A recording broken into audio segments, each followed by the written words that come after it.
It is 3 minutes after 10 and you are listening to James O'Brien on LBC. Well, you know that. Frankly, I don't know why you do. I don't know why you tune in every morning. I'm so unreliable and inconsistent. I've changed my mind in the last 3 minutes about what we're going to open the show with today. That's not the sort of levels of professionalism you expect from the biggest show in town, is it? Honestly, you'd think that if I start talking about something at 1 minute to 10, you could at least rely upon the fact that that would be what we would be talking about 3 minutes after 10. But my attention has been dragged back to the political landscape as opposed to the situation in GP surgeries, which we will hopefully get onto a little later in the programme. At first, though, a word from Simon. James, can James please address two important questions today? This programme, as I often observe, is nothing without listeners, and you are as welcome to offer up subjects for discussion as well, almost as welcome as I am.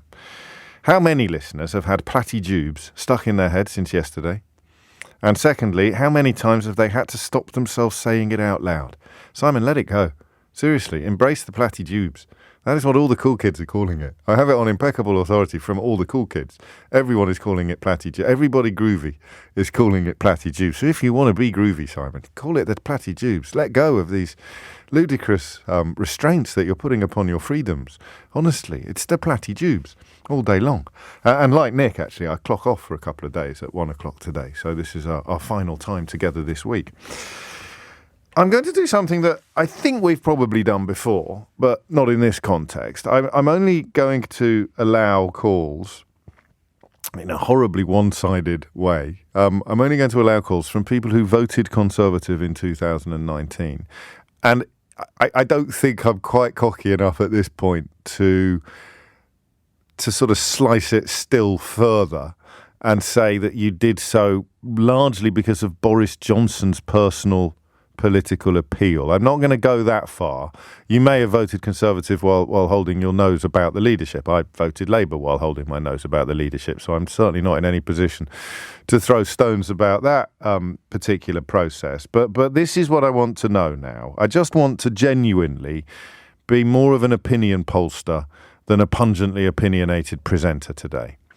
You shouldn't use that many P's when you're on the radio because the way the technology works, they don't like P's. Plosives are the enemy of a sensitive microphone. Did you know that? I've had to sort of de-P'ify. It's an unfortunate word. I shall rephrase that. I've had to moderate the plosiveness of my P's over the years behind this microphone because if I go in too hard on the P's, it comes out of your radio in quite an unpleasant way, I believe. That's right, isn't it? That's a sort of technological observation. Nearly 20 years I've been doing this job. I'm finally getting the hang of how to pee. 6 minutes after 10 is the time. And the personal appeal of Boris Johnson being perhaps a major factor in your decision, but not the only factor. I just want to know what you think, genuinely, about a leadership election. Because, I mean, I have to listen to people like Dominic Raab. I'm not allowed to turn over in the office. So Dominic Raab talks about how it is an exercise in navel-gazing, using precisely the phrase that Theo Usherwood tweeted yesterday that a Downing Street source had told him. So they haven't even got the wit to come up with their own excuses for Boris Johnson anymore. They have to sort of get them from a centralised pool of cut and pasted excuses. So the idea is that the whole shebang, if you like, the idea is that you have to keep the show on the road. Because to not do so, to mount a leadership challenge, to have a leadership election against Boris Johnson after this catalogue of catastrophes over which he has presided would be bad just because. It reminds me of a conversation in a car about a drunk driver where all of the passengers in the car are suggesting that we should all of the passengers except Dominic Raab, who sat in the front passenger seat, everyone in the back. Actually, let's call it a bus, not a car. It's a bus, but perhaps the bus that used to have that massive lie on the side that propelled Boris Johnson into Downing Street in the first place. So you're on a bus and the driver is drunk and he's running over everybody that comes near him. His increasingly erratic path is taking him bus shelters, lampposts, bollards. He's hit more bollards than you could count on 10 hands. hands, he's hitting people, he's running over shopping trolleys, he's in danger of careening into a canal. There might be a cliff ahead, or he might be able to swerve away from the cliff and bounce back onto the road. And everybody on the bus is saying, maybe we should put someone sober in the driving seat. And Dominic Raab is up in the front, like the sort of, the concierge with the little microphone. Dominic Raab is up in the front on his microphone, a bit like Ruth Maddock in Heidi High, going ding, ding, ding, hello, campers. And he's saying, hello, passengers. It's very important that we leave this driver in place because, I don't know, there's nobody that can replace him.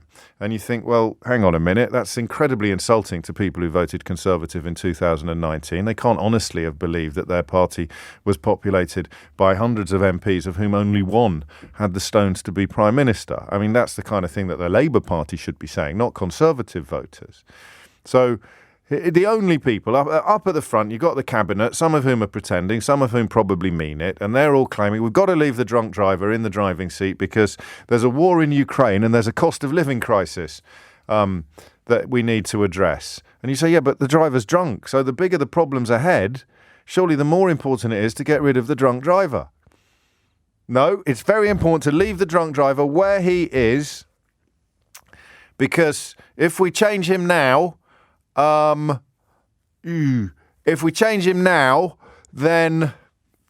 I don't want to put you off calling, all right? I'm just laying out my stall this morning, okay, on why it is fairly obvious to me that the 1, 2, 3, 4, 5, 1, 2, 3, 4, 5, 6, 7, 8, 9, roughly 45 MPs now, maybe slightly more.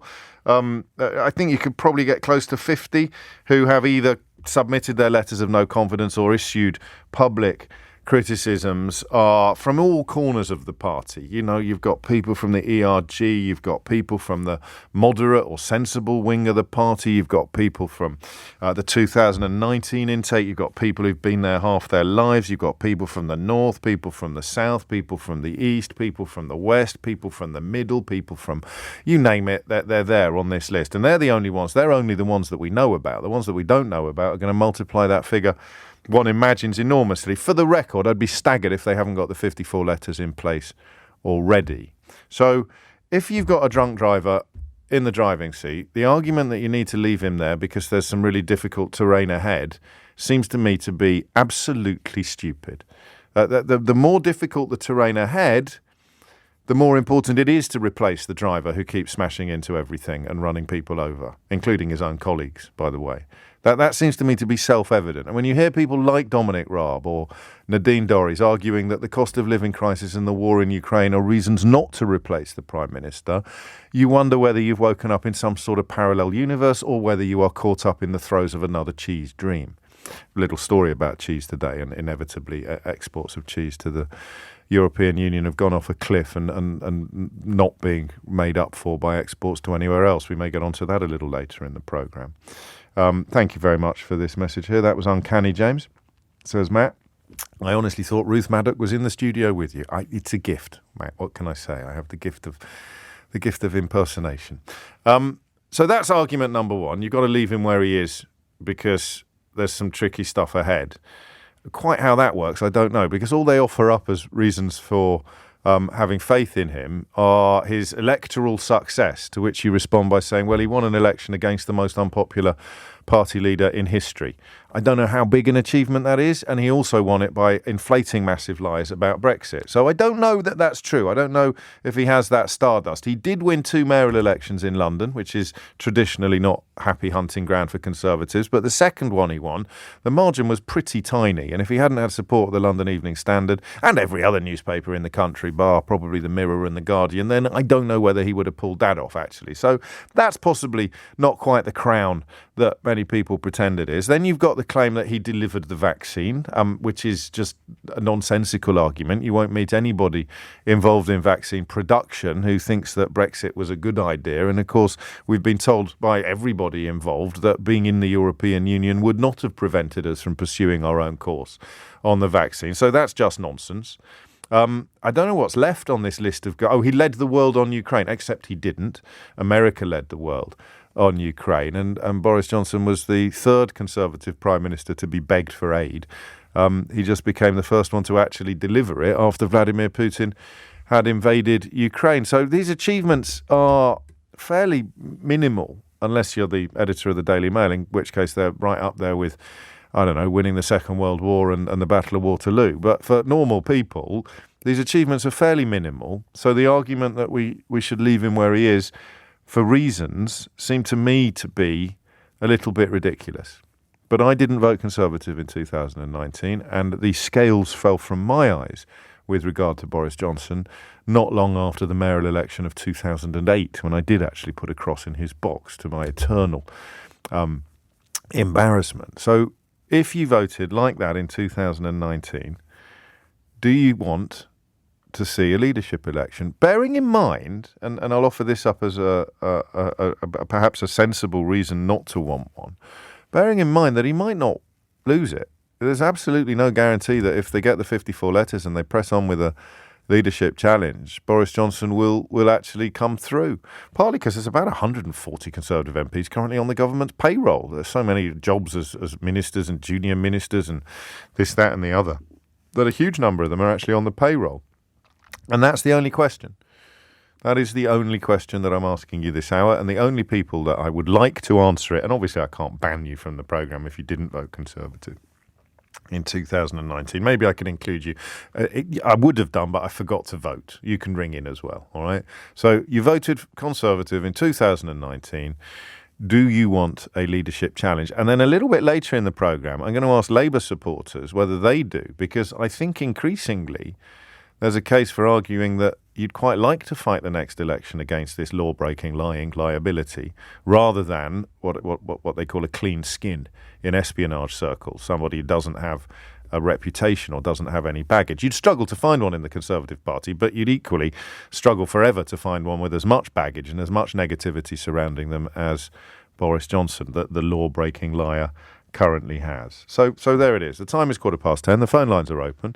You may sometimes feel as a Tory voter that you are not among friends on this programme. You are. I stress again and again and again that we need to rediscover the ground upon which we can all agree, the objective reality which we can all share, the acknowledgement that although you may disagree passionately about principles and ideologies, you can respect common decency on all sides of the House of Commons. And it's something I happen to believe very, very deeply. There are good people in all parties. There are fewer than ever in the Conservative Party because Boris Johnson threw so many out before the election of 2019. But, there are green shoots of recovery, I'm sure, on those benches. And some of that recovery is evinced by the number who have finally found some moral compass and come forward to condemn him for being a lying lawbreaker, which would once have been the end of this conversation, but it isn't now. So what do you reckon? You voted 2019 Conservative.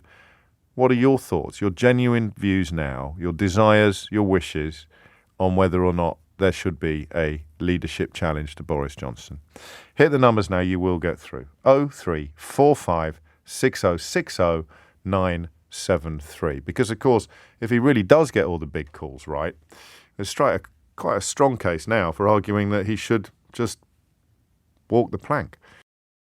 19 minutes after 10, and I forgot to add to the mix yesterday's news that the ethics advisor appointed by Boris Johnson after the one before resigned after Boris Johnson refused to act upon the findings that Priti Patel had bullied colleagues, has himself now offered to resign over those number 10 parties and the Prime Minister's failure to explain how he has concluded that he didn't actually break the ministerial code. So Conservative voters only. Do you want a leadership election? I would like to promise that I won't try and argue with you, but I can't, can I? I'll do my best, but it's not a promise I've ever managed to keep in the past. But I will do my best simply to canvass opinion rather than necessarily to challenge it. 20 minutes after 10 is the time. Isla is in Woking. Isla, what do you reckon? Good morning. I personally don't want to see a leadership challenge. Why not? Because I don't think there's anybody better, frankly, than Boris. That's not saying he's much good, but I can't see anybody who is viable. If I said to you I can't think of anybody being worse, what would you say? Don't say Nadine Dorries. That's not fair, all right? But I wasn't going to. Okay. No, that's a debatable point.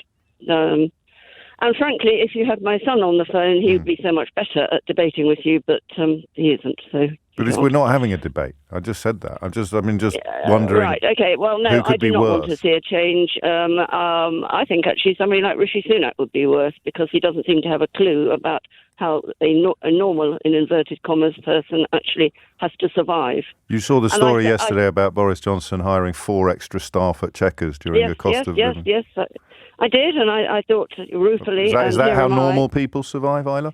Well, I am my son's registered carer, and Yes. I don't even get a carer's allowance. Yes, but it was Boris Johnson who hired 4 extra servants at Chequers. Yes, I realised that, and they've wallpapered Number 10, and God knows what else they've done. But it's Rishi Sunak who's not in touch with normal people. No, I think none of them are in touch, and I think that also includes people like Keir Starmer. Okay, based on what? Well, I think he's going to probably wriggle out of this beer thing.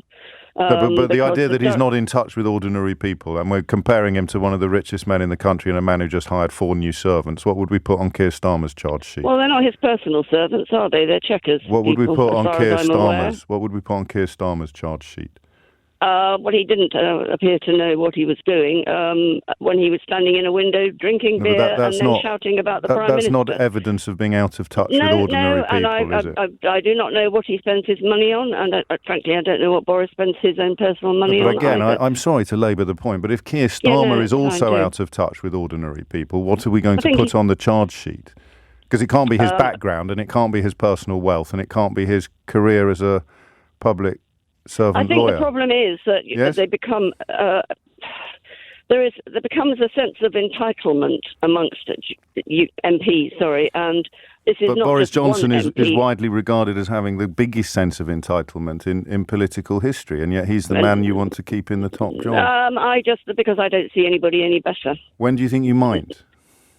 Well, if a rising star actually, appears somewhere, that would be excellent. But at the moment, we'll all hope for that. And before you go, just one last chance: the evidence that Keir Starmer is out of touch with ordinary people, in a comparable way to perhaps Boris Johnson, the servant hirer, and Rishi Sunak, one of the richest men in the country. What would you put on the list? Okay, I have no clue if Keir Starmer has been hiring servants. I don't know. Well, you would know, wouldn't you? No, why would I? I'm not particularly interested in Keir Starmer. But you just referred to a photograph of him that appeared on the front page of the Daily Mail for 2 weeks straight, despite the fact that he's not been found to have broken any laws. So you would have found out from the same people that have persuaded you. Sorry, but in the same way, all these photographs. Yeah, I think we're not going to get anything on the charge sheet. I don't think we are. No, we're not. But good luck. I mean, you hang in there. It's a shame it was not your brilliant debater son that came on the show to make the case that Keir Starmer has oh dear. And I didn't actually argue. I simply questioned. It's a simple enough question. Dave's in Beckenham. Dave, what do you reckon? Good morning, James. A very brief history. I was transferred to this country in 1982 by my company, and I've been working here since. Well, I've retired now. Okay. And I have been pretty much conservative all those 40 number of years we are. 40 years.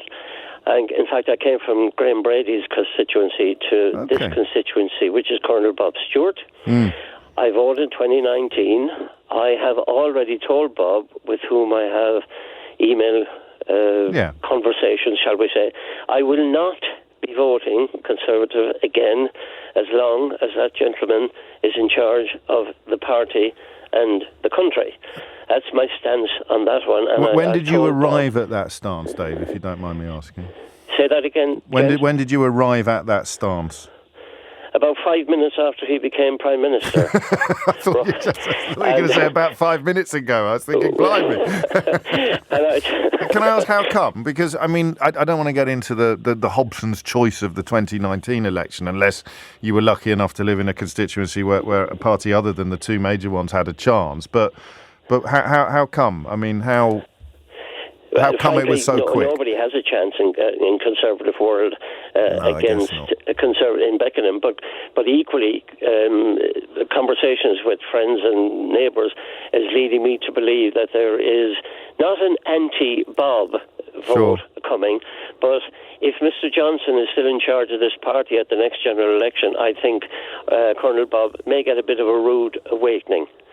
With regard to the leadership situation, James, I don't see one happening. I would love one to happen this afternoon, but I just don't see one happening. But equally, I don't see His Lordship in charge when the election comes around. I just can't see it.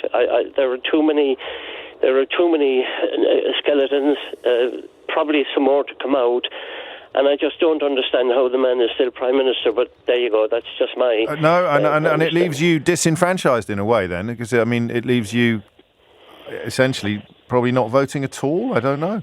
I would hate not to vote, James, to be honest with you, because I've told my children, whatever else you think of anybody, you should really exercise your right to do so. And I will vote, but I'm afraid it won't be for Bob if Johnson is still there. It's as simple as I just can't vote for a class member while he's the headmaster. I just can't do it. And that's the key. I think you've cut straight to the heart of the current crisis, if you like, because it is going to be MPs who feel that they would win if it weren't for the Johnson fact. It's the opposite of what happened in 2019 in the north of England, isn't it, where MPs feel they only won because of Johnson. That now in the south, particularly, in the southeast, you're going to have MPs who think they're only going to lose because of Johnson, and that's what's focusing their thoughts. Which is why I think he won't be there at the election, but I think he'll wiggle through a whole lot of stuff that's going on at the moment. Although I thought yesterday's, to be honest, including Partygate, I thought yesterday's comments from that gentleman were more damaging than all the Partygates put together, personally. Which comments? From the Lord Guide? Yeah. Well, in a normal universe it would be, but of course in a normal universe the last ethics advisor to the Prime Minister wouldn't have had to resign after the Prime Minister chose to ignore his ethics advice, which is why it probably only took you 5 minutes to arrive at the conclusion you arrived at. 27 minutes after 10 is the time. Simple question. If not, why not? And if yes, why? So we have Isla, who doesn't think there's anybody else who could step up to the plate to do the job, and she doesn't like politicians that are out of touch with ordinary people or have a sense of entitlement, so she's Team Boris. And we have Dave, who also voted Conservative in 2019 but cannot do so again while Boris Johnson is in the chair because of all the things you don't need me to list again that are already on his charge sheet. Chris is in Swindon. Chris, what would you like to say? Good morning, James. Hello, Chris. Long-time Tory voter. Yes. First voted in 87 for Maggie, through to 2019, where I did vote for Boris, and I voted for Brexit. Right. Apologies. No, that's fine. We may relitigate that conversation later in the programme today, but I'm interested exclusively today in how you feel about the prospect of a leadership challenge. I'm horribly on the fence. Yeah. I think that he's got to go, but is the best way of getting rid of him in a general election where the Tories need a bloody nose. There's always that point in, I'm not going to use the word regime, but you know what I mean, where they get tired, they start going a bit crazy, and if they win at that point, they think, hey, we're doing something right. Let's carry on with the crazy. So you need a sort of... They need a reset. A catastrophic defeat, in a way, on the scale that Labour suffered in 2019 in order to really have a kind of Augean stable style clear out and almost turn it off and turn it on again, almost start again. And I hate to say, I almost long for the days of people like John Major and Margaret Thatcher, where, okay, you might not agree with their policies, but there was some honesty there and people weren't prepared to stand there and blatantly lie. So it would almost be that I mean, it's not my job to defend them, but I think an awful lot of people would somehow stop being liars if the man in charge wasn't such a liar. I'm not defending them, but I think we all have to reach compromises in our professional lives, and the calculation for some of them will be, I'd rather be on the inside, trying to have some influence over the hand on the tiller than be on the outside, and some of them will be acting out of self-interest, some of them out of something a little purer perhaps. But you're right, the lying now is completely off the scale, and you're worried that if they replaced him and squeaked over the line at the next general election, then the kind of rottenness would not be cut out, as it were. Yeah, is that right? It's like a wound. You can't just stick a plaster over it because the wound is at the bottom and you've got to excise the whole thing. Yeah, he's the wound, though, isn't he? I don't know. I mean, I think he's done existential damage to the Tory party, but I think his removal would remove a lot of it overnight, no? Well, it's the people behind behind him as well. Yes. It's not just Boris is the figurehead, and whoever these people are, the Rees-Moggs and the Bakers and what have you, and the Francois, they're the infection. Right. Boris is the scab. Well, that's beautifully put. And it's no good just taking off the scab, because the infection, the thing that's killing British democracy, is still going to be there. If they put another scab on, you know what happens? The scab looks as though it's healed over. But Are we dancing around Brexit here a bit? I know you apologised for voting for it at the beginning, which for the record... I'd reverse it in a heartbeat now, because I can see the damage it's done to my children. Well, and I don't think anyone should ever need to apologise, although obviously I salute your honesty. But is that what we're dancing around here? Because Brexit hardman Steve Baker, for example, is actually one of the people that submitted a letter of no confidence. But if Boris goes, the wound that remains are the lies of 2016. Is that what we're saying or not? And massive lies that they were. Yeah. Okay. And massive lies that I think most people who voted for Brexit and are now on the fence feel a bit dumb for being so easily duped. Well, again, I think you put me in the very odd position of defending you and the decision that you took, because I don't think you were easily duped. I still marvel at the effort, the energy, and crucially, perhaps the expense that was put into persuading you that it would be a good thing to do. I'm genuinely still surprised that the result was so close. With the benefit of hindsight and looking at the media landscape in particular and thinking back to the calls I would take in the immediate aftermath, I think it's a miracle it wasn't 60-40 rather than 52-48. But again, as I say, I salute your honesty, but I genuinely don't think anyone should apologise for the way they voted. Campaigned, that's a different matter. Contempt for the con, compassion for the conned. 10:32 is the time. You, as a Conservative voter in 2019, do you fancy the leadership election that I think is looking pretty close to inevitable? 0345 6060 973. Rebecca Cook is here now with the headlines. It is 10:36. You're listening to James O'Brien on LBC, where the conversation is a strange one, only in the sense that you're only allowed to ring me if you voted Conservative in 2019, which may explain why I have one phone line free at the moment for the first time this week. If you want to ring in, be quick though. 0345 6060 973. And the question is a very simple one: do you want a leadership election? If not, why not? Oddly enough, although I think Chris in Swindon probably gave the lie to this observation slightly, if you do want a leadership election, I almost don't need to ask you why, because obviously the catalogue of misdeeds and deceit is now so long that you can pick one. But I thought Chris made a brilliant point there in Swindon a moment ago about, and I fully appreciate not everybody is ready yet to admit that the Brexit is just a shocking, absolute shocker. I guess plenty of people are prepared to say that they didn't get the Brexit that they voted for, and that's a step towards recognising that it was never going to happen. But the idea that even if you replace Johnson, if they continue with the refusal to mention it in the context of everything from the cost of living crisis right through to staff shortages at our airports, if they continue to stand by the lies of 2016, then replacing Johnson is not going to remove the rottenness at the heart of any Conservative administration. That was his point, and I laboured it to be absolutely clear that's what he was saying, because I didn't want to put words into anybody's mouth. I completely agree with him in many ways, but I can't help thinking that getting rid of Johnson would at least be a step in the right direction, at which point I think Chris would respond by saying it would just scab over again with whoever was the new leader, to use his rather grisly metaphor. Trevor is in Finchley. Trevor, what would you like to say? Well, I had first, good morning, James. I had the privilege of bumping into my local MP just prior to the last election at a civic reception. And I told him my misgivings of voting Conservative. Yes. And I'd always voted Conservative, grew up on a council estate, and around the time of Thatcher saw what the unions were doing, thought, no, socialism's not for me. And as an aspirational Conservative, started voting for them, never stopped. Yes. But it was the first time I'd ever had such a moral concern and apprehension about the leader of the Conservative Party. Right, that's interesting. And I said to Mike, I really can't see myself voting for the Conservatives. I don't know who I'm going to vote for. Yeah. And he's such a marvellous MP. He said, look, let's have a coffee. So I invited him round. Oh, wow. He spent an hour and a half at my house having coffee, and I explained to him all my apprehensions about voting for him.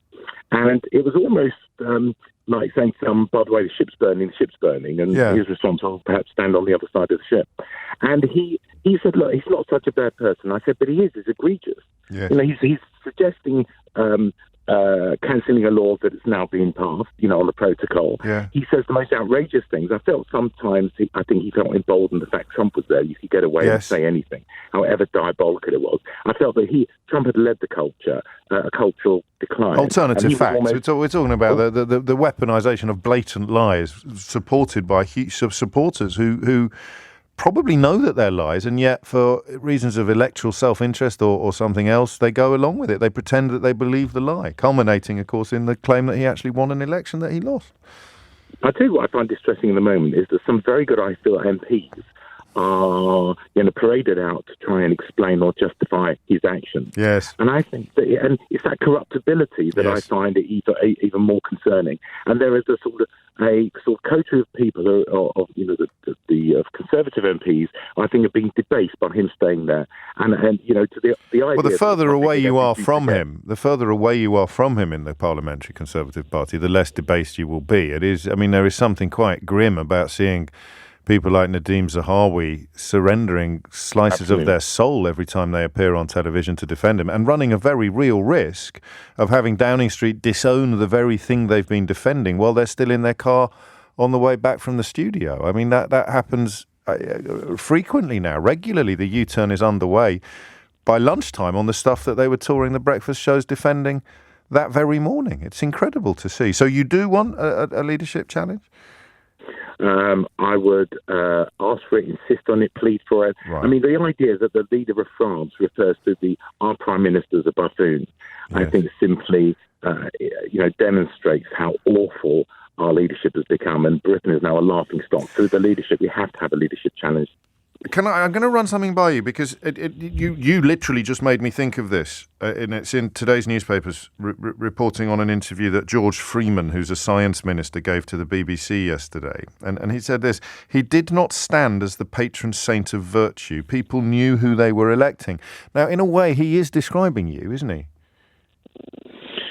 In a way. Me which way? Well, you were clearly aware of how egregious he was, to use your word, but you voted for him anyway. So I'm fascinated by the clash between where you are and where Freeman is, because you kind of voted for him holding your nose, thinking it's got to be better than the alternative and hopefully it won't turn out quite as badly as I fear.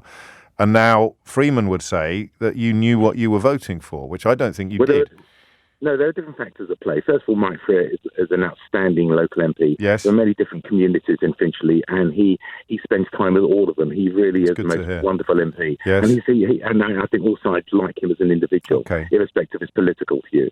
The other thing was that Jeremy Corbyn's stance on NATO, the anti-Semitism, of course, was a danger of voting for him to allow him in. So that's one of the other reasons I didn't vote for the Liberal candidate. Remember, James, that Finchley had been Labour on 3 consecutive elections following Thatcher. There was all the danger of falling into Labour. Yes. But like the Red Wall, there was a sense of, can we really vote for Jeremy Corbyn? No, had it not been for Jeremy Corbyn, perhaps I would have voted. But as I said, it was I can't say I'm necessarily a Conservative voter by conviction, whatever that means. No, I do. Well, I think conviction is a bit of a euphemism. I don't want to speak ill of anyone. I know what I mean. Well, I think Isla demonstrated what that means. It means you can't contemplate voting for anybody else, and that is true of Labour voters as much as it's true of Conservative voters. But elections, of course, are decided by everybody else, the people who can actually conceive of voting in one of at least 2 and possibly even 3 ways. Thank you, Trevor. So again, I mean, the only defence we've heard so far is that there's nobody else who could do the job, which is an astonishing indictment of the Parliamentary Conservative Party. And also, I think, for the record, that, I mean, demonstrably not true. No one could do a worse job than Boris Johnson. And the things that are chalked up as his successes, let's continue that George Freeman interview from yesterday. He got a massive majority, and then I'll put the brackets in, against the most unpopular Labour leader in history. He got us out of the Brexit deadlock by lying and by putting a border in the Irish Sea. And he delivered the vaccine rollout, which I've not heard anybody argue any other Prime Minister wouldn't have done just as effectively. It's Kate Bingham, effectively, that delivered the vaccine rollout. Having the wisdom to appoint Kate Bingham, perhaps you could chalk up as to his credit, but then in the debit column you'd have he appointed Dido Harding as well. So they kind of cancel each other out, really, I would have thought. And any other Prime Minister could at least have got 50% on that exam in the same way that he did. Possibly many of them would have got 100. It's 11:15. What is the genuine... I mean, is there a better reason? To be fair to the first caller, she's pretty much parroting what all the Conservative MPs are saying. We mustn't be driven by short-term speculation. We need to make sure we're doing the day job first. Johnson loyalist Nadine Dorries added, I think everybody should get behind the Prime Minister. People don't vote for divided parties. What other reasons would there be for hanging on to him apart from a sort of better the devil you know sort of attitude? And I say it again, surely the more hazardous the road ahead, the more important it is to replace a drunken bus driver, rather than arguing that it's very important to leave the drunken bus driver in place because the road ahead is so hazardous. It's 10:45. 10:49 is the time. You're listening to James O'Brien on LBC. Oh my goodness, James, writes Sir Lady Stockpiling. It might need a bit of an update, that Twitter handle, I think. George Freeman, Science Minister, parroting that Trump supporter who said we didn't vote for a pope. How much more degenerate can the Conservatives get? I just found it a fascinating line that now ministers are reduced to saying, well, you knew. I mean, he didn't actually say this. He said he did not stand as the patron saint of virtue, when those of us who pointed out his absolute lack of virtue at the time are often accused of lying or exaggerating or embellishing. But now Conservative ministers are reduced to saying, all right, so you've got a moral delinquent in Downing Street. But hey, you knew he was a moral delinquent when you voted for him, so don't start complaining now and trying to get rid of him, which is actually a denial of democracy, of course. You are allowed to change your mind. Indeed, as a very wise man once wrote, there is no point having a mind if you never change it. Remind me to recommend that book before the end of the programme. James is in Milton Keynes. James, what made you pick up the phone? Good morning, James. Hello, James. First time caller, so just gentle. Of course. I wrote to my MP, sort of get around to the Boris Johnson's got to go thing. But yeah. The thing that upset me the most was on around about the 15th of Jan this year. I wrote to my MP, and the thing that seemed to upset me more that no one seemed to be picking up on was the fact that the institution that is Downing Street. So I'm a similar age to you. Right. My parents used to be able to walk along Downing Street, didn't you? You know, a long time ago, and your parents used to take you to show you the institution that is Downing Street. Yes. And then I won an award a few years ago and got invited to an evening at Downing Street. And one of the things I noticed was the amount of people who turned up for the event was incredible. Yeah. But all the caretakers and the cleaners and all the people that were serving you your canapes and your drinks and stuff. And I just thought, you know, no one seems to have picked up on those people that were working during the pandemic and then coming in the next day and thinking, I've just gone home to my family, I can't do a thing. And here we are sort of cleaning up after these people. I was absolutely incensed by... You picked that up in January? I did, yes. And so before the Sue Gray report dropped, you were very ahead of the curve on this, James. Well, yeah, because credit where it's due. I wrote to my MP on the 15th of January, and then I was so upset about those people having to go home and sit there and go, well, I can't have you round tonight, or I can't do this because, but by the way, I'm going in tomorrow. Wow. And I'm going to have to clean up. Well, you didn't know that they'd be cleaning up vomit, did you, or cleaning up red wine over the walls? But you knew by January that there had been parties, and you presumed that would involve some cleaning up the next day on behalf of the staff who you had been so impressed by when you went to Downing Street to pick up your award. Yes, I mean, even with it not being, even not being vomit, or, you just thought, well, just cleaning bottles away, cleaning up the canapes. No, never mind the vomit and the wine stains on the wall and the broken swing and the rest of it, and the karaoke machine. So then I carried on. So I picked up and I emailed again yesterday to my MP Ian Stewart from South Milton Keynes. Yes. And then I put, well, finally the Sue Gray report has been released, and my assumption of the treatment of staff was correct. Right. And then the poor staff who had to, go home, and they must have been annoyed and that a shame and sadness that they could have seen, particularly if they've worked there for a few years. And, there's people that, like that film The Butler, they see these ministers come and go, and they've been there 20, 30, maybe longer. It's been their career, and they've seen good, and now they're at a point where they're like, this institution has been absolutely trashed. That's what you're describing. You're describing the denigration of Downing Street itself, I think, aren't you? Downing Street and the staff that work there. Yes, of course. And then it likened me, and it reminded me of an article I read by A.A. Gill when he was with a photographer. And it was just so touching. And then I got into great leaders, and I just sort of said, Mandela was in London, and he had all the people who wanted to, get into the centre of the photo with him, and this, that, and the other. The guy, and A.A. Gill wrote it so well, and he just said the guy could hardly walk. Yeah. And then, but at the end of the evening or afternoon, he walked over to all the staff that had served all of these dignitaries and bankers and everything else. Yes. And thanked every one of them individually. Gosh. And you just think there are great leaders. There's a man who's in touch with ordinary people. And again, this is my own random thought. Go on. And I thought to myself, the Queen didn't go to the state opening of Parliament. And then a few days later, she's opening a underground, the new Elizabeth line. Yes. And then a few days later, she's at Chelsea. That's right. I personally think, this is my own personal, she wants absolutely nothing to do with that guy and the way that he has treated the people that worked in that organisation. And you can't tell me that all the good leaders of this country all stood back and said, look, guys, this is going to be really difficult. Yeah. This is going to be a difficult time. We're all going to have to go for it. But by the way, at the end of it all, we will have a party and we will have a celebration. But, where was that speech to all his staff at the beginning of this? Oh, we are the example and we've got to set it. And telling the country to do one thing, while obviously being a very big part, if not the driving force behind doing the opposite in Downing Street. From small business owners to huge business owners. I hear you. I think you might be right about the Queen. It's only, as you stress again, it's only an opinion. But don't forget, he sent Jacob Rees-Mogg to lie to her as well, and she can never express a public opinion about that. But she was mugged by him just like everybody else has been. Well, I mean, the one thing the sovereign does do is they care about the people that are, the good people of this nation. You'd hope so. And you think that actually, I mean, there's royalists, there's anti-royalists, and all this and that. But overall, can't find fault with her on a personal level or on a professional level, actually, regardless of what you may think about the institution. I still don't know. I still don't know whether you are actually agitating for a leadership challenge. I presume you are, but I'm not 100% sure.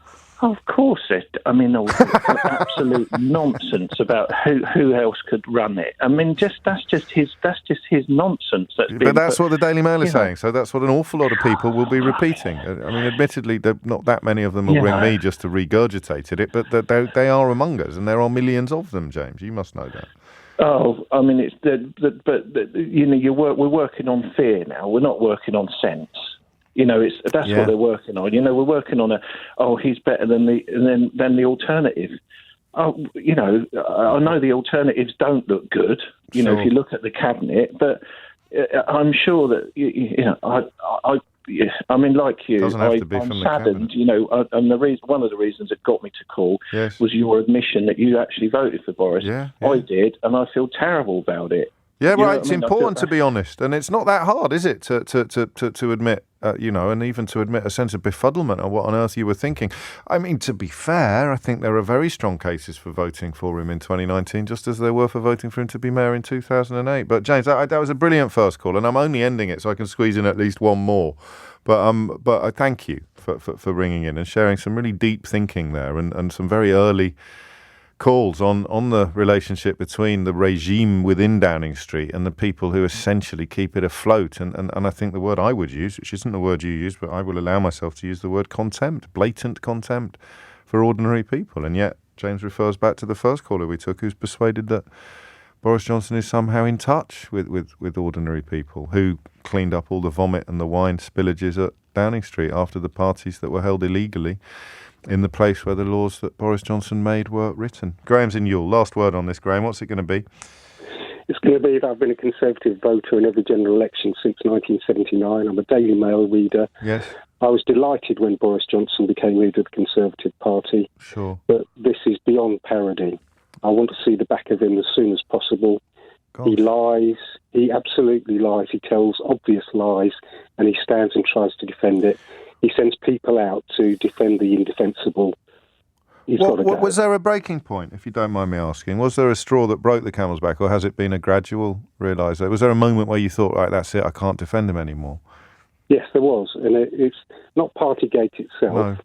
It's when he stands up in Parliament and tells what are clearly lies, changes his story time after time, and then still sending people out to defend what is clearly indefensible. I would do something I've never done before at the next general election if he is still leader of the Conservative Party, and I will vote Labour in preference. And you see that is a perfect conclusion to this whole conversation in a way, because I mean more cynical Labour supporters, and I don't think Keir Starmer has a cynical bone in his body for the record, he's a far from perfect politician, but cynicism is not one of his flaws. A more cynical Labour politician may listen to people like you, Graham, and think, I'd quite like Johnson to stay in place because then we get Graham's vote, and there are probably quite a few people like Graham out there. I think that's very true, yes. Thank you, mate. Fantastic calls there. And I know sometimes this might feel like an unwelcoming place for Boris Johnson fans or even perhaps supporters of the Conservative Party in its current iteration. I really can't stress that enough. Just in its current hugely morally corrupt iteration. It's not about football scarves. It's not about how you voted in 1979 or 1983 or 1987 or even 1997. It's about support for a clearly corrupt administration, a law-breaking, lying administration led by the only person ever to break the law while Prime Minister. And if you're still defending that on the grounds that there's nobody better around, I think now's probably the moment to give your head a very big wobble. So you've got a law-breaking liar in Downing Street and you think he should stay there because there's nobody better in the whole Conservative Party? I mean, come on. There just must be, mustn't there? It's 3 minutes after 11. You're listening to James O'Brien on LBC.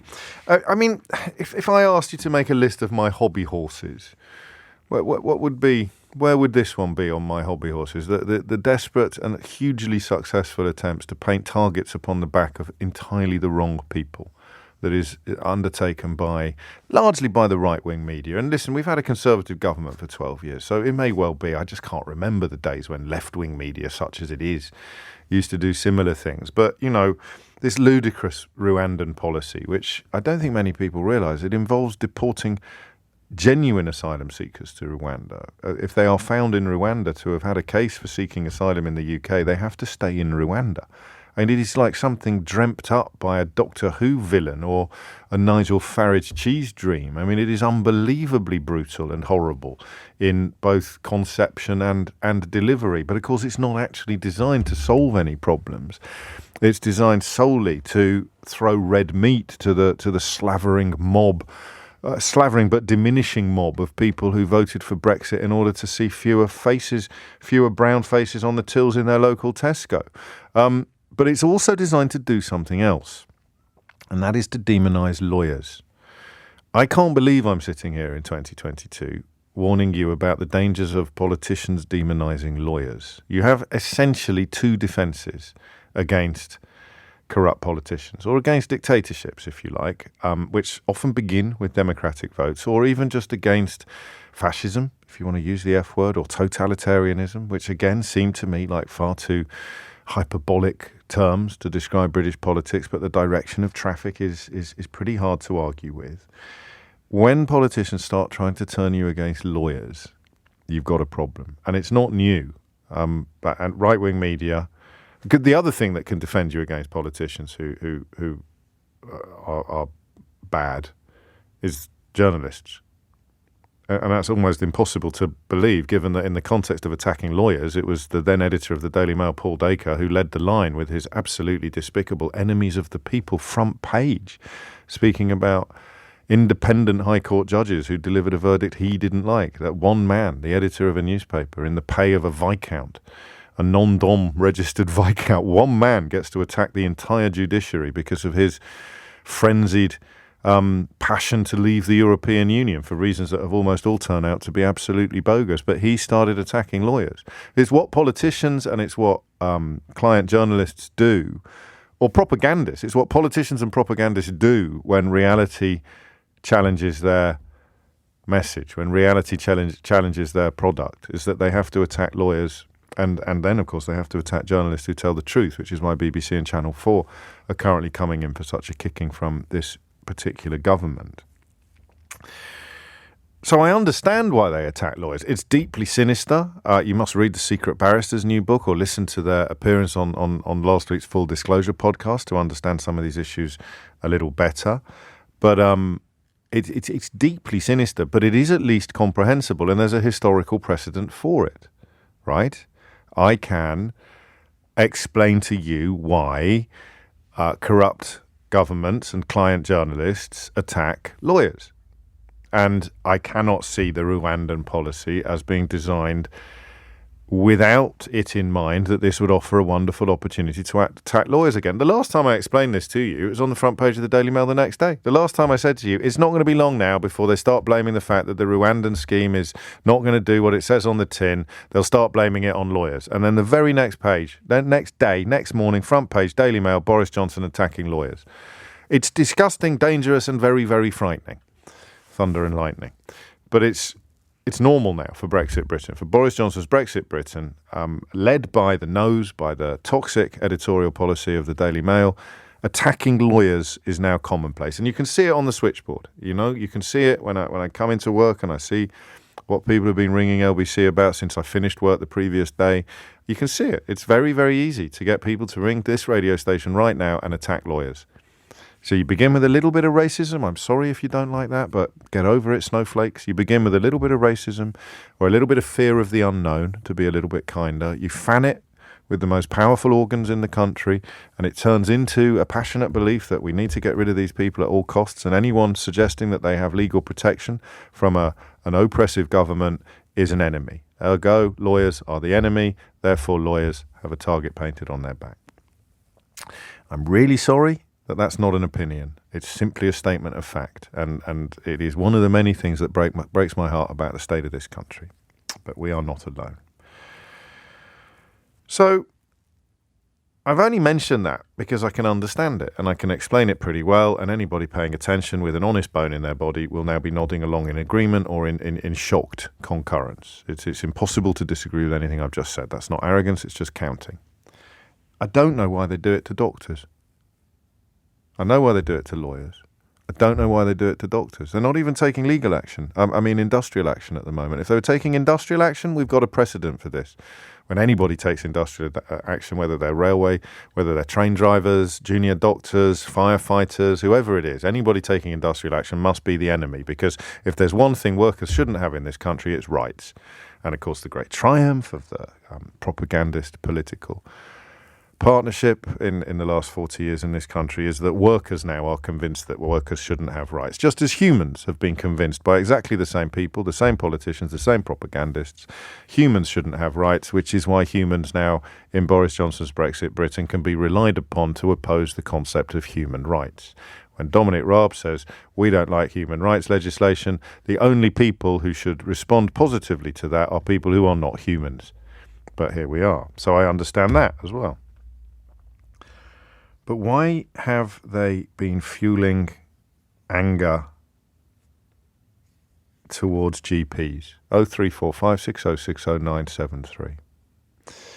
10 minutes after 11 is the time. Perhaps I need to be a little fairer on this. Have they? Do you as a GP who is facing unprecedented levels of violence and abuse in your workplace, I didn't know this, this is the central point of the story that we're going to discuss this hour.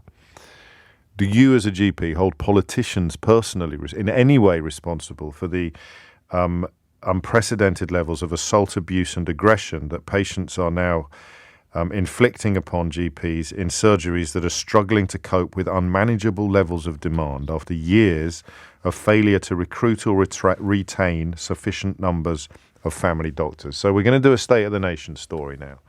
We're going to do what is going on in GP surgeries from all corners of the building, from behind the GP's desk, from behind the receptionist's desk, from in the waiting room, and from on the other side of the GP's desk in the patient's seat. I suspect there is something pretty bloody serious unfolding right under our noses that many of us are going to be unaware of. So today is the day that you can tell the rest of us what you think it is we need to know. And the peg for this conversation, the prompt for this conversation, is this story here. Criminal acts of violence at GP surgeries across the UK have almost doubled in 5 years, new figures reveal, as doctors' leaders warn of a perfect storm of soaring demand and staff shortages. Later in the story, it's reported that ministers stand accused of fueling the anger by putting it out that services are closed. Again, it's going to be politicians and propagandists. The idea that, you've read it, you've heard it probably, the idea that GPs are somehow shirking their responsibilities by doing 12 consultations over Zoom in a day, when if they were doing them face-to-face, they could only have done 8. Again, that's counting. The enemy of propagandists and corrupt politicians throughout the ages. So if you're a doctor, how bad is it? If you're a GP, how bad is it? 0345 606 0973. Why are they doing this? Is it, I know what the obvious answer is. It's the P word, right? It's all about soft privatisation. That's a little bit obvious, and I need a strong argument on that for why I should take it as read, that is the real reason. Because some of the bad stuff this lot do is short-term, not long-term. If you've got the idea that you're now looking at 3 violent incidents every day at general practices, and that has to be linked to the public feeling emboldened to attack doctors by client journalists and government ministers saying that GPs are somehow not pulling their weight, or they're doing too many consultations over Zoom. I say it has to be linked. I would love you to explain to me why it isn't. All right, 0345 6060 973. But I don't know that it is necessarily part of a soft or a quiet privatisation push, because it seems more likely to me that if you've had years of underfunding or failure to hire doctors, and of course also failure to retain GPs, there's this increasing phenomenon that we stumbled across at the end of last week of people who are just walking away from their jobs because they can. So whether it's because they've reached a breaking point, or whether it's simply because lockdown has given them a new perspective on life, they've reprioritized their existence and decided that they can afford not to work anymore, and they quite like the idea of doing that. It's like broken that belief that you have to stay on the treadmill until the end, and future generations are not going to have that freedom for financial reasons and property owning reasons. But if you're in the over 50 age group, you may simply have decided that enough is enough. And of course, many GPs may have walked away from the profession because they always intended to when they reached a certain age, or because it's not the job that you signed up to do. So if I was a government minister, if I was a Conservative minister after 12 years of Conservative rule, and GP surgeries were absolutely inundated, completely banjaxed by unmanageable levels of demand, is the quote in the official report, then what would I be doing? Unmanageable levels of demand in the NHS at GP surgeries. After 12 years of Tory rule, who are you going to blame it on? You're going to have to try to blame it on GPs, aren't you? Aren't you? And what do you do if you're a client journalist? What do you do if you're a cap-doffing, forelock-tugging, pro-Brexit, pro-Boris buffoon? And now people are complaining about the state of their GP surgeries. You're going to have to pretend it's got something to do with working from home or doing Zoom calls, and not to do with a complete collapse in morale, a destruction of working conditions, and an appalling inundating of chronically overburdened services with unmanageable levels of demand. And that's why I'm going to need some persuading that politicians don't shoulder some of the responsibility for actual violence and actual attacks on GPs. So I'd love to talk to receptionists as well, or nurses, people in the GP's building who are not GPs themselves, about your experience of increased obnoxiousness from patients. I'm not going to defend it. I'm sorry. I'm not going to mince my words on this. It's about obnoxiousness from patients. Where do you think it comes from? 0345 606 0973. Why are the people coming into your GP surgery more likely to be abusive and even violent? But obviously incidents of abuse, verbal abuse and similar, are going to massively outnumber actual countable instances of violence.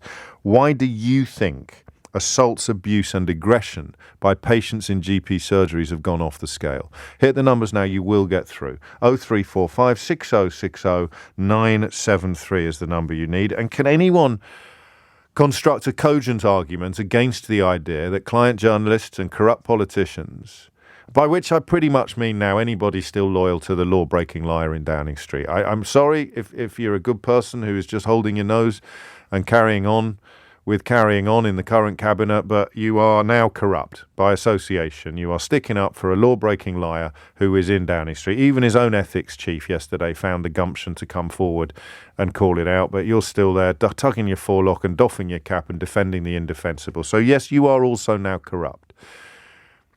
Do those corrupt politicians and their client journalists bear responsibility for the massive upsurge in obnoxiousness, in assault, in abuse and in aggression in our GP surgeries? Because if they don't, who does? 0345 6060 973. Hit the numbers now. You know the rest. It is 20 minutes after 11 and it is, always horrible when you see people who have some concept of public duty baked into their career decisions come under attack from people who largely don't. I don't think I'll ever see anything as bad as the Enemies of the People front page that the Daily Mail printed about High Court judges making independent decisions based on law that the editor of the Daily Mail didn't like. And that was a really low point in British history, in British democracy. The damage done by that kind of, quotes, journalism, end quotes, will not be undone for generations to come, if it ever is. But at least you can explain it as personal psychodrama or xenophobia or kind of some form of mental collapse. Why would you attack doctors? Answer, because you've had 12 years of Tory rule. GP surgeries are in epic disarray. Patients are attacking them. And where politicians and client journalists lead, patients follow. You're more than welcome to challenge that analysis. I almost wish you would. Abby's in Feltham. Abby, what made you pick up the phone? Listening to you speak, it really resonated. I work as a GP. I'm also a mother and have children who are patients, and I'm a patient. And I think my biggest frustration is it's the system that's failing, and naming and blaming individuals is what's so wrong. So GPs, GP staff, not just the doctors, our nurses, our receptionists, we're all there to help. And honestly, in the practice I work, my receptionists are so kind. You know, we have a finite number of appointments. We have a finite number of hours that we can work. And we can only do so much, and 10 minutes per patient is woefully small and inadequate to be able to do anything properly, safely. You know, you don't want us to make the wrong decisions, miss something, but so therefore it is finite, and the demand is just through the roof. And it's depressing. It's depressing working in that environment, wanting to do more, wanting to do a job thoroughly, and being limited by resource, and then by the system. So there's so many things I want to say. Yeah, well, so say them all. There's no rush. So I'm not a doctor. You can have as much time as you want. No, but in terms of, okay, for one, let's start with estates and building, right? We have a building, an old Victorian house. We have it converted. We've got 4 consulting rooms for doctors, 1 for a nurse. So there are only so many rooms. Yes. You can do a morning surgery and you can do an afternoon surgery. In between, you have to do visits, you have to do paperwork, you have to do blood results, letters, documents, update medications, do repeat prescriptions. So when you've got that number of space, so if we've got 4 consulting rooms, we can run 4 doctors in the morning, 4 in the afternoon. And that might be also, we've now got these additional roles coming in. So you've got clinical pharmacists, physicians associates. So you're limited by space. So then now what do they want us to do? They're taking away estates. There's no funding for bigger spaces. Then we're being told work remotely, do everything digitally. That's been pushed on us. They want online consulting. There are a few patients who like that, but ultimately you want to speak to somebody. So you end up doing a telephone call, but then you also want to see people. There are times people have booked an appointment for abdominal pain. I want to examine that abdomen, and they're on a platform in another city 2 hours away. Gosh. But equally, there are those who are struggling to get through to us in the first place. There are people with complex comorbidity who have multiple medical conditions in 10 minutes, whereas you've got others who've got minor things, who want more and more. And I don't actually blame the patients. I think people have suffered. People are struggling to get through to hospitals. We are, to some extent, contactable compared to anybody or any other department. So we are the punch bag a lot of the time. I've heard abuse held at our staff. We've had, in the last You can't ban people. I mean, you can't really ban people from the doctors, can you? I mean, I presume... You can't. You're not allowed to remove them unless there's some really sort of egregious violent act that you call the police for, and then that's instant removal. But listen, a lot of people behave because... Sorry, I didn't mean that way. But a lot of people behave a particular way because of the struggles they've gone through and whatever they're facing. I don't like to be sworn at. I don't like to be shouted at, but I know it's coming from somewhere. And my own daughter's been on a waiting list for paediatric dermatology appointments since July last year. I rang to chase up just last week, and I'm told, no, it's still a 52-week waiting time. Yes. So it's not... So people... And then when you've got multiple issues building up, it's just on both sides. I see it from both sides. And it's but they're blaming the wrong people, and I guess I want to nudge you next towards the idea that they're blaming the wrong people with the either explicit or implicit encouragement of ministers and politicians, which is what today's report. Absolutely, and one thing I really hate about A&E wait times, GP, but how I don't understand where we're all meant to magic room to see people, where we're meant to find more doctors, more clinicians. We put out for recruitment. There aren't people there to come and fill these spots, and then you want to talk. And I started in medicine under Labour.